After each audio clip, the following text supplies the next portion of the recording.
it is, I mean, जिसने भी कोई भी अगर अल्लाह की एक्सीडेंट में इन्वॉल्व हुआ तो आपको अंदाजा नहीं है कि अगर सीट बेल्ट पहने, मैं तो I am so particular about this thing कि अगर मैं पीछे बैठता हूँ मैं फिर भी सीट बेल्ट पहनता हूँ। उसकी वजह ये है कि अगर एक्सीडेंट होता है तो you are thrown left right centre at that time, so you want to be settled in one place so you don't hurt other people as well.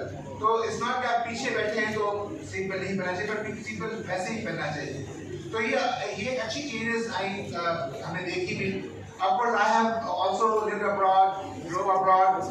तो एक चीज़ मैं महसूस की है कि हम अक्सर कहते हैं कि जिसने पाकिस्तान में गाड़ी चला ली ना वो दुनिया में कहीं भी गाड़ी चला सकता है किसी मसले के विदाउट प्रॉब्लम, ठीक है ना।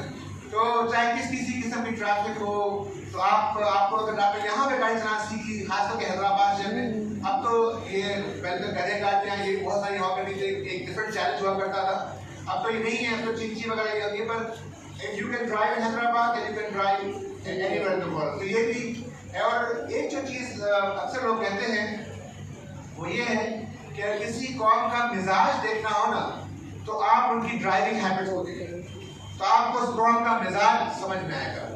और ये बड़ी दुख की बात है कि आप हमारी ट्रैफिक का लोगों का चलने का अंदाज देखेंगे तो does not reflect a positive picture.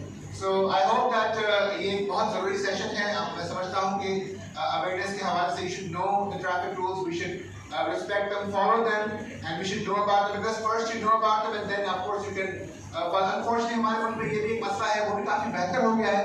किसी ज़माने में ड्राइविंग लाइसेंस ऐसे मिल जाते थे। Now at least you have to go to the traffic police station में आप जाते हो, वहाँ पे एक टेस्ट भी देना होता है और आपके ड्राइविंग टेस्ट भी देना होता है। ये कल्चर हमारे पास अल्हम्दुलिल्लाह अब आना शुरू हुआ है, पर पहले तो इसका कॉन्सेप्ट ही नहीं होता था। आप घर पे बैठे थे, आपको लाइसेंस मिल जाता था, ना आपको कोई रूल्स पता है ना पता, बस बैठ जाओ गाड़ी में चलाना शुरू करते हैं। And you see a lot of people like that driving on the highway. That's another reason why a lot of accidents do happen. तो हम इस हिसाब से चीज़ें काफ़ी बेहतर हैं। Again, DI साहब को आपको ज़्यादा तफसीली बताएंगे। And I hope that with this session इसकी awareness ही बढ़ेगी। And I'm sure हम अभी भी कुछ rules follow करते हैं। With this we know more about them and we need to follow them more rigorously. I would like to with this thank Mr. Saad Baloch and his team for arranging these kind of sessions. With that, thank you so much. Wassalamu alaikum warahmatullahi wabarakatuh.